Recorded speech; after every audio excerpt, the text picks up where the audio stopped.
السلام علیکم ورحمۃ اللہ وبرکاتہ۔ جس بھائی نے اب تک یہ چینل سبسکرائب نہیں کیا ہے ان سے میری مؤدبانہ درخواست ہے کہ وہ جلد سے جلد اس چینل کو ضرور سبسکرائب کرے تاکہ نئی آنے والی ویڈیو آپ کو سب سے پہلے ملتی رہے۔ دیکھیے میں اس ویڈیو کے اندر انشاءاللہ کچھ محرم کے روزے کے بارے میں بتاؤں گا، عاشورہ کے روزے کے بارے میں بتاؤں گا اور کچھ فضائل ہیں وہ بیان کروں گا۔ دعا ہے کہ اللہ تبارک و تعالی صحیح کہنے کی اور صحیح سننے کی اور اس پر عمل کی توفیق عطا فرمائیں۔ دیکھیے آج بہت سارے حضرات کو یہ بھی معلوم نہیں ہے کہ ہمارا اسلامی سال کب شروع ہوتا ہے اور کب ختم ہوتا ہے اور اسلامی مہینوں کے کیا نام ہیں۔ ہمارے مسلمانوں کو یہ یاد نہیں ہے، یاد ہونے چاہیے۔ آج چھوٹے سے چھوٹے بچے سے اگر آپ انگریزی مہینے کے نام سنیں گے تو فرافر ایک سانس میں سب کچھ سنا دے گا، لیکن اردو کے مہینے، اسلامی کے مہینے کا نام پوچھ لو تو وہ ایک مہینے کا نام نہیں بتا سکتا۔ حالانکہ رمضان کا بھی ایک نام ہے کہ رمضان مبارک کا مہینہ ایک نام ہوتا ہے، اس بھی مطلب اسے لوگ سمجھتے ہیں کہ اس میں روزے فرض ہیں، یہ اس میں روزے رکھتے ہیں اس لیے رمضان ہے، لیکن ان کو یہ معلوم نہیں کہ یہ 12 مہینوں میں سے ایک مہینے کا نام رمضان مبارک ہے۔ تو اسی لیے ہمیں چاہیے کہ ہم اسلامی مہینوں کے نام ضرور یاد کریں اور یہ بھی معلوم ہونا چاہیے کہ ہمارا اسلامی سال کب شروع ہوتا ہے، ہمارا اسلامی سال کب ختم ہوتا ہے۔ دیکھیے محرم کا مہینہ جو ہوتا ہے اسلامی مہینوں میں سب سے پہلا مہینہ محرم کا مہینہ ہے، اور جو آخر کا مہینہ جو اسلامی مہینے پہ سال ختم ہوتا ہے وہ ہوتا ہے ذی الحجہ، یعنی کہ جس میں ہم قربانی کرتے ہیں آخری مہینہ وہ ہمارا آخری ہوتا ہے 12 مہینوں میں سے۔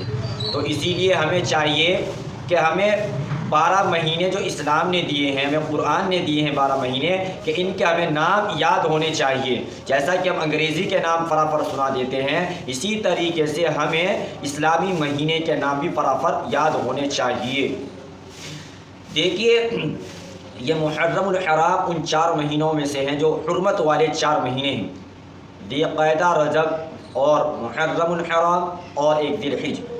یہ 4 مہینے بہت مقدس مانے گئے ہیں، تو اسی لیے اس میں اگر کوئی نیک عمل کرے گا، کوئی ان میں نیک عمل کرے گا بنسبت وہ 11 مہینے میں جو نیک عمل کرتے ہیں ان کے بدلے ان سے ڈبل ثواب اس مہینے کے اندر ملے گا۔ یہ 4 مہینے جو ہیں ان کو اگر ہم 8 مہینے میں کوئی عبادت کر رہے ہیں، کوئی ایک نیکی کر رہے ہیں اور ہم ان 4 مہینوں میں وہ نیکی کر لیں تو بنسبت وہ 8 جو مہینے گزرے ہیں ان سے ڈبل ثواب ہمیں ان مہینوں کے اندر ملے گا۔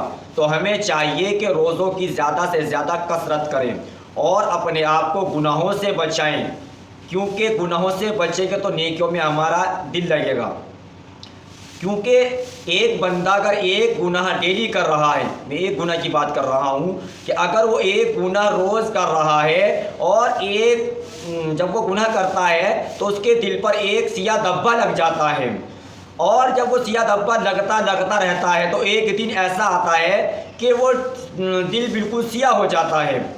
تو اسی لیے ہمیں نیک عمل کرنے چاہیے، لیکن اگر جب دل سیاہ ہو گیا اب وہ صاف کیسے ہوگا؟ اس کا بھی طریقہ سن لیجئے۔ جیسا کہ ہم کپڑے ہمارے گندے ہوتے ہیں، کپڑوں پر میل لگ جاتا ہے تو ہمیں اس کی ضرورت پڑتی ہے، صرف، صابن، پانی وغیرہ کی سب کی ضرورت پڑتی ہے۔ تو اسی طریقے سے جب ہمارا اچھا جو من نہیں لگتا تو ہمیں استغفار کرنے کی ضرورت ہے، ہمیں اللہ سے توبہ مانگنے کی ضرورت ہے، یہ تب دل ہمارا یہ صاف ہوتا ہے۔ اسی طریقے سے اگر کوئی بندہ یہ سمجھتا ہے کہ مجھے ٹائم نہیں ملا، میں نماز نہیں پڑھنے آیا، ابے بھائی تجھے اللہ نے بلایا نہیں، تو ہوتا کون ہے ٹائم پوچھنے والا؟ اسی طریقے سے اللہ تبارک و تعالی جب کسی بندے سے ناراض ہو جاتا ہے تو اس کا رزق نہیں چھینتا، وہ اس کی کوئی بھی چیز نہیں چھینتا، اس کا کاروبار میں نہیں چھینتا، وہ صرف ایک سجدے کی توفیق چھین لیتا ہے۔ یہ اللہ کی ناراضگی کی سب سے بڑی وجہ ہے۔ تو میرے بھائیوں ابھی وقت ہے کہ پتہ نہیں کب موت کا فرشتہ ہمارے گھرے لگ جائے اور ہمیں لے کر چلا جائے، کچھ پتہ نہیں کہ زندگی کب ساتھ چھوڑ دے۔ تو اس کے آنے سے پہلے ہمیں موت کی تیاری کرنی ہے۔ انسان کے سامنے بڑے بڑے واقعات ہوتے ہیں، روز ایکسیڈنٹ کی خبریں سننے کو ملتی ہے، روز طرح طرح کی ہمیں نیوز ملتی رہتی ہے، لیکن ہم کوئی عبرت حاصل نہیں کرتے، ہمیں اللہ کا ڈر نہیں ہوتا۔ اللہ تبارک و تعالیٰ نے تو قرآن کریم میں بھی فرما دیا کہ اے ایمان والو ایسا ڈرو کہ جیسا اللہ سے ڈرنے کا حق ہے۔ بتائیں آج ہم اس مہینے کے اندر کیا پورے سال بھی جھوٹ ہم سے نہیں چھوٹتا، دھوکہ دھڑی ہم سے نہیں چھوٹتا؟ حالانکہ اللہ کے رسول صلی اللہ علیہ وسلم نے ارشاد فرمایا جو میرا امتی ہوگا وہ 2 گناہ ہرگز نہیں کرے گا، وہ 2 گناہ ہرگز نہیں کرے گا، ایک جھوٹ نہیں بولے گا، دوسرا کسی کو دھوکہ نہیں دے گا، جو آج سب سے زیادہ معاشرے کے اندر پھیلتی جا رہی ہے، دھوکہ دھڑی اور جھوٹ بولنا، چھوٹی چھوٹی باتوں پر، بڑی بڑی باتوں پر جھوٹ کے بغیر مسلمان کا کام ہرگز نہیں چلتا۔ تو میرے بھائیو، اگر آپ چاہتے ہو کہ آپ سکون سے رہو، آپ کو چین سکون کی زندگی بسر کرنی ہے، تو آپ کو یہ 2 کام سے بچنا پڑے گا۔ اس کے بعد آپ اپنی زبان کی حفاظت کرو گے تو آپ غیبت سے، چغل خوری سے، ہر طرح کی برائیوں سے آپ بچ سکتے ہو، بشرطے کہ آپ اپنی زبان کی حفاظت کرو۔ اسی طریقے سے 10 عاشورہ کا جو روزہ ہے، یعنی کہ 10 تاریخ جس کو محرم کا دن کہتے ہیں، وہ عاشورہ کا دن ہوتا ہے۔ تو اللہ کے رسول صلی اللہ علیہ وسلم نے عاشورہ کے روزے کا بہت اہتمام فرمایا۔ حالانکہ اگر دیکھا جائے تو رمضان مبارک سے پہلے یہ روزہ فرض تھا، جب رمضان کے مہینے فرض ہوئے تو یہ روزہ نفل بن چکا ہے۔ اور جب آپ صلی اللہ علیہ وسلم مدینہ تشریف لائے تو دیکھا تو یہودی بھی روزہ رکھ رہے ہیں، یہودی بھی عاشورہ کا روزہ کا اہتمام کر رہے ہیں۔ تو آپ صلی اللہ علیہ وسلم نے ارشاد فرمایا کہ آپ مطلب کہ آپ عاشورہ کا اتنا اہتمام کیوں کرتے ہیں؟ یہودیوں سے پوچھا آپ نے کہ آپ اس کا اتنا اہتمام کیوں کرتے ہیں؟ تو یہودیوں نے جواب دیا یہ ہمارے لیے خوشی کا دن ہے، کیونکہ بنی اسرائیل علیہ السلام کو دشمنوں سے نجات دلائی تھی اللہ نے، اور اس کے بعد موسیٰ علیہ السلام کو پار کر دیا گیا اور فرعون کو غرق کر دیا گیا وہیں۔ تو آپ صلی اللہ علیہ وسلم کو جب اطلاع دی گئی کہ یہودی عاشورہ کا دن کا روزہ رکھتے ہیں، تو پھر آپ صلی اللہ علیہ وسلم نے ارشاد فرمایا کہ اگر آئندہ سال زندگی رہی تو ہم 1 روزے کا اور اضافہ فرمائیں گے، یا تو ہم 9 محرم 10 محرم کا روزہ رکھیں گے، ورنہ ہم 10 محرم اور 11 محرم کا روزہ رکھیں گے، تاکہ ہماری مشابہت یہودیوں کے ساتھ نہ ملے۔ لیکن آج مسلمانوں کے اندر یہودیوں کا طریقہ بہت مل رہا ہے، پہناوا یہودیوں کا ہو رہا ہے، بال رکھنے کا ڈھنگ یہودیوں جیسا ہو رہا ہے، چال چلن یہودی جیسا ہو رہا ہے۔ ہمیں آپ صلی اللہ علیہ وسلم نے طریقہ بتا کر گئے، اس پر ہم زندگی گزار ہی نہیں رہی، پھر کہتے ہیں جب پریشان ہیں۔ بھائی پریشان تو آپ ہوں گے کیونکہ آپ نے اللہ کے رسول صلی اللہ علیہ وسلم کے مطابق زندگی نہیں گزاری۔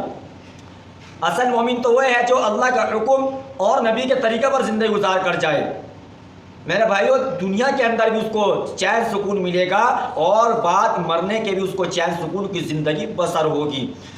تو محرم کا مہینہ بہت مبارک مہینہ ہے، تو میں چاہتا ہوں کہ اس مہینے کے اندر زیادہ سے زیادہ عبادت ہو، زیادہ سے زیادہ قرآن کریم کی تلاوت ہو، ذکر اللہ ہو، اور اپنے بچوں کی اچھی سے اچھی نصیحت کی جائے، کیونکہ یہ اسلامی مہینے کا پہلا سال ہے۔ ہم دعا کرتے ہیں کہ اللہ تبارک و تعالی آنے والا سال یہ ہمارے لیے رحمت کا ذریعہ بنے اور زحمت سے ہم سب کی حفاظت فرمائے۔ اور ایک چھوٹی سی بات اور ایڈ کرتا ہوں میں، یار میرے ذہن میں آ گئی کہ جیسا کہ نئے سال مناتے ہیں ہم، اصل تو لوگوں کو پتہ ہی نہیں کہ نیا سال ہے کیا، ہمارا نیا سال ہے کون سا، جنہیں پتہ بھی ہے وہ اپنا مبارکباد دینے میں لگا دیتے ہیں کہ نیا سال مبارک ہو۔ اور جناب عالی جنوری کا مہینہ بہت یاد آتا رہتا ہے لوگوں کو۔ بھائی جنوری بھی اللہ کا، محرم بھی اللہ کا، 12 مہینے بھی اللہ کے، ہم بھی اللہ کے، تمام دنیا میں جو چیز ہے سب کچھ اللہ کی ہے۔ تو اسی لیے اگر اندازہ لگایا جائے بھائی ہم جو خوشی بنا رہے ہیں نیا سال کس بنا پر بنا رہے ہیں؟ مثال کے طور پر ایک آپ نے کوئی جرم کیا اور آپ کو پھانسی کی سزا سنا دی گئی اور 4 سال بعد آپ کو پھانسی ہونی ہے۔ اب آپ کے جناب عالی 3 سال گزر چکے ہیں زندگی کے، آپ نے اور 3 سال موت کے قریب ہو گئے، 1 سال موت کے سمجھ لو قریب ہو گئے۔ اب آپ اس پر خوشی بناؤ گے یا اس پر غم بناؤ گے؟ بھائی ظاہر سی بات ہے اس پر غم بنائیں گے کہ 1 سال بعد مجھے پھانسی ہونے والی ہے۔ تو اسی طریقے سے ہمیں اس پہ خوشی نہیں منانی چاہیے، ہمیں اس پہ تو غم ہونا چاہیے کہ میری زندگی سے 1 لمحہ نہیں، 1 دن نہیں، 1 ہفتہ نہیں، 1 مہینہ نہیں، پورا 1 سال ہم قبر کے قریب پہنچ چکے، تو کیا ہے کہ خوشی ہے۔ ہاں اگر کسی کا نکاح ہوا ہے تو ولیمے میں اسے مبارکباد دے سکتے ہیں، بھائی ہاں خوشی کا موقع ہے، یا کسی کا بیٹا حافظ بنا اسے مبارکباد دے سکتے ہیں، کسی کا بیٹا عالم بنا اسے مبارکباد دے سکتے ہیں، یا کوئی اچھے نمراز سے پاس آیا اسے مبارکباد دے سکتے ہیں، یہ تو سمجھ میں آتی ہے کہ ہاں چلو خوشی کا موقع ہے۔ لیکن یہ عقل سے بھی اگر ہم پوچھیں گے، دل و دماغ سے بھی سوچیں گے کہ ہم کر کیا رہے ہیں دنیا کے اندر؟ بھائی ہمارا 1 سال زندگی کا کم ہوا، ہمیں تو اس پر اللہ کا شکر ادا کرنا چاہیے کہ اللہ تبارک و تعالیٰ نے جتنی زندگی دی، اللہ تعالیٰ اگر ہم سے اس پر کوئی گناہ ہوا ہے، سرزد ہوا ہے تو اللہ تعالیٰ معاف فرمائے اور آئندہ کے لیے ہمیں نیک عمل کی توفیق عطا فرمائے۔ تو اسی لیے نیا سال خوشیوں کا سال نہیں ہوتا، نیا سال تمہارا رونے شروع ہوتا ہے، کیونکہ جب حضرت حسن حسین رضی اللہ تعالیٰ عنہ کے بارے میں آپ صلی اللہ علیہ وسلم کو اطلاع ملی کہ ان کو قتل کر دیا جائے گا تو آپ پھوٹ پھوٹ کر رونے لگے۔ تو پوچھا گیا کہ اللہ کے رسول صلی اللہ علیہ وسلم آپ اتنا کیوں رو رہے ہیں؟ کہ مجھے جو میرے پاس فرشتہ آیا یہ بتا کر گیا کہ انہیں بچوں کو قتل کر دیا جائے گا، اور مجھے اس جگہ کی مٹی بھی دکھائی گئی، اس جگہ کی مجھے مٹی بھی دکھائی گئی کہ جس جگہ میرے یہاں سے قتل ہوں گے۔ تو اسی لیے میرے بھائی وہ تو رونا سمجھ میں آتا ہے کہ ایک نیچرل اگر رونا آ رہا ہے تو وہ تو صحیح ہے، لیکن رونے کے لیے مجلس سے جمانا اور دوسروں کو بھی رونا جان کے یہ سمجھ سے باہر ہے۔ اگر کسی کو خود سے رونا آ رہا ہے وہ تو سمجھ میں آتا ہے کہ چل نیچرل ہے۔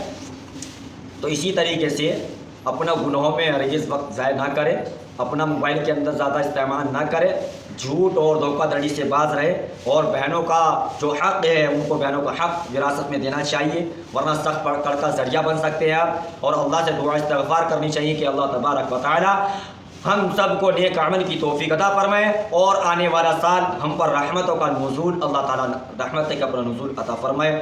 جب تک آپ مجھے اجازت دے دیجیے، ملتے ہیں نیکسٹ ویڈیو کے ساتھ۔ السلام علیکم ورحمۃ اللہ وبرکاتہ۔